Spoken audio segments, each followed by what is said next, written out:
अरे आज शर्वी और श्रेया भला क्या कर रही हैं? लगता है आज ये दोनों मस्ती के मूड में हैं। मम्मी लगता है कहीं गई हुई हैं, इसीलिए दोनों बहनें मिलकर गैस पर कुछ बनाने की सोच रही हैं। अरे शर्वी, चल मैगी बनाते हैं, मुझे ना बहुत जोरों की भूख लग रही है। हाँ, अब चलो। वो दोनों तभी गैस जलाने लगती हैं, पर उनसे गैस नहीं जल रही थी।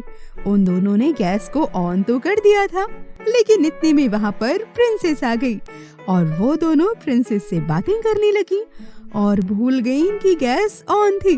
तभी कुछ देर के बाद प्रिंसेस को गैस की गंध लगी और उसने इन दोनों से पूछा, तो वो दोनों बताती हैं कि हाँ, उन्होंने तो लगता है गैस को ऑन ही छोड़ दिया। और इतने में उनकी मम्मी वहाँ पर आ जाती हैं और वो दोनों बहुत डांट खाती हैं।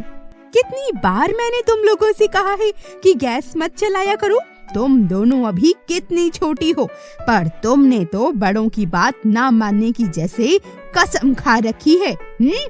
बहुत गलत बात है श्रेया और शर्वी, तुम्हें ऐसा नहीं करना चाहिए। हमारे बड़े जो भी काम हमें करने के लिए मना करते हैं, हमें वो बिल्कुल नहीं करना चाहिए। और गैस से खेलना तो कितना खतरनाक है। चलो, इसी से जुड़ी मैं तुम्हें आज की कहानी सुनाती हूँ। बड़ों की बात हमेशा माननी चाहिए। एक गांव में दरअसल अमर नाम का किसान अपनी पत्नी पुष्पा और अपने दो छोटे बच्चों कुणाल और कुशल के साथ रहता था। कुणाल और कुशल बहुत ही शरारती थे, उन्हें इधर उधर घूमना बहुत पसंद था। वहीं अमर और पुष्पा रोज खेतों में काम करने जाते थे, इसीलिए वो उन्हें अपने पास वाले खेत के कुएं पर जाने से अक्सर मना करती। एक दिन तभी, अरे सुनो, हम लोग काम पर जा रहे हैं और खबरदार, तुम दोनों घर पर ही रहना और बहुत ज्यादा मस्ती मत करना और घर से तो बिल्कुल भी मत निकलना और उस कुएं के पास बिल्कुल भी भूल कर मत जाना। अब समझे तुम दोनों? अरे अब ठीक है, अब हम लोग घर से बाहर नहीं जाएंगे पापा, प्रॉमिस। लेकिन तभी मम्मी पापा के जाते ही कुणाल के मन में जिज्ञासा जगी और उसने सोचा कि भला कुएं के पास जाने की अनुमति क्यों नहीं दी जा रही। माँ हमेशा कुएं के पास जाने से क्यों मना करती हैं? आज तक मुझे ये बात समझ नहीं आई। भला ऐसा क्या है वहाँ? आज इस बात का पता तो लगाना ही चाहिए। ऐसा सोचकर वो कुएं के पास चला गया और अंदर झांकने के लिए दीवार पर चढ़ गया। कुएं में उसने पानी में अपना प्रतिबिंब देखा, लेकिन उसे लगा कि यहाँ कोई और बच्चा है, जिसे देखकर वो बहुत ज्यादा गुस्सा हो गया, क्योंकि उसका प्रतिबिंब बिल्कुल उसकी नकल कर रहा था। इसीलिए उसने उससे लड़ने का फैसला किया।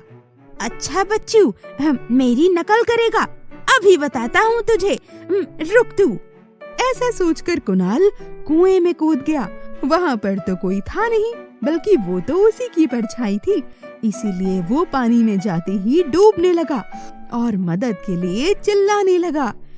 अरे मदद करो, कोई तो मेरी मदद करो, मैं मर जाऊंगा डूबकर, अरे कोई मुझे बचा लो।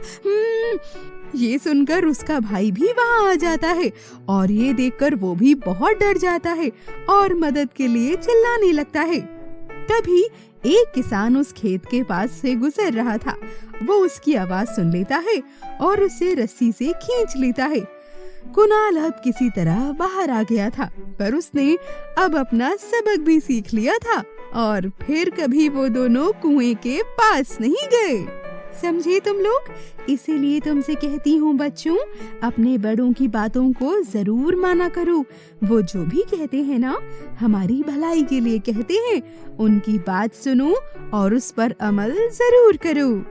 श्रेया और शर्वी भी ये समझ जाते हैं और अपनी मम्मी से तुरंत माफी मांगते हैं।